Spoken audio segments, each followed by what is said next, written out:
tissues. In this chapter, you're gonna study about the types of tissues and their functions. So basically, what is tissue? Tissue is nothing but a group of cells which are specialized or work together to perform a particular function. So this tissues, as we said, group of cells. So what cells? So in the previous chapter, that is cells, in that chapter you would have learnt about the unicellular and multicellular organisms. So we'll just study the brief about them. In simple organisms, all body functions are done by the single cell itself, like amoeba. But some complex organism like human or plants, etc., the different group of cells perform different functions. As different group of cells or tissues are specialized in doing different job, so that any work can be done much more efficiently when compared to a unicellular organisms. So based on that, how they work, it depends upon the tissues present in them. So these tissues are classified into two types. One is a plant's tissue and another is a animal tissue. So first, we'll study about the plant tissues. So basically, plant tissues, as we all know, plant do not move from one place to another place.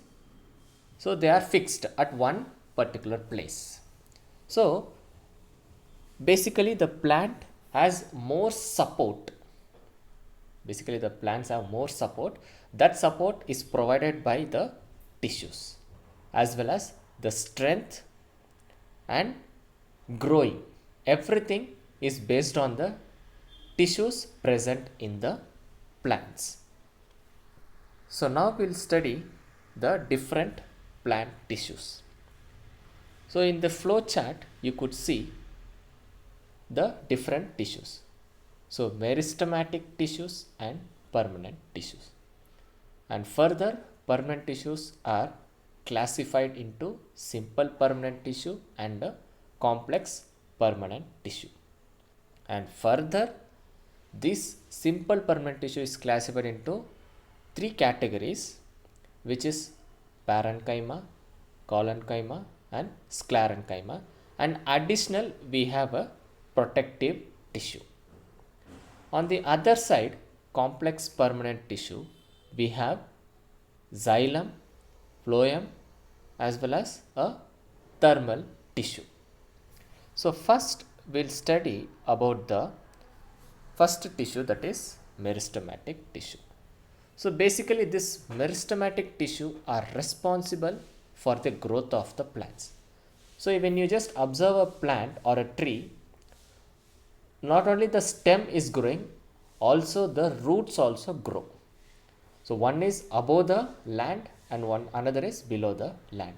So for the growth of the roots as well as the plant, this tissue is responsible. So how they do this? They do this by dividing and giving a new cell, so that the new cell performs another set of operations. And further, this meristematic tissue are three kinds or three different parts, we can say.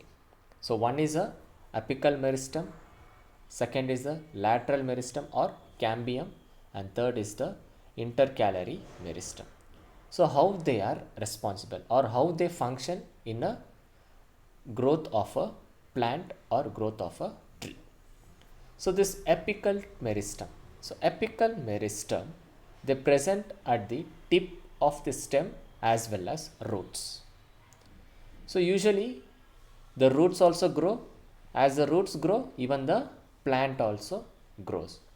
So for that growth, this apical meristem is responsible. And the second is lateral meristem or cambium. So these provide strength, or this provide the width of the tree. These are responsible for the width of the tree. So what is this width of the tree? Usually you could see when you see a tree or a plant, the bottom will be much fatter than the top. That is due to this lateral meristem. It is responsible for the growth of the girth of trunk. Girth of trunk. So what is this girth of trunk? As I said, the stem part or the branches also. If you see the branches at the every nodes, it will be thicker. As it moves away from the stem, it will becomes thinner. That is because of the presence of this lateral meristem. And the third is the intercalary meristem. So this intercalary meristem are present in the nodes of leaves and stem. They are present in the nodes of leaves and stem. That is to provide strength for the leaves as well as for the stem. They are also responsible for the increase in the length of the nodes in the plants as well as in the stem. Now we'll just see what are some properties of this meristem. There are two properties, that is, one is cells of meristem tissues are very active and work faster. They are very active and work faster. And the second thing is they do not have vacuoles. So what is this vacuoles? We'll be studying in the further classes. So thank you so much.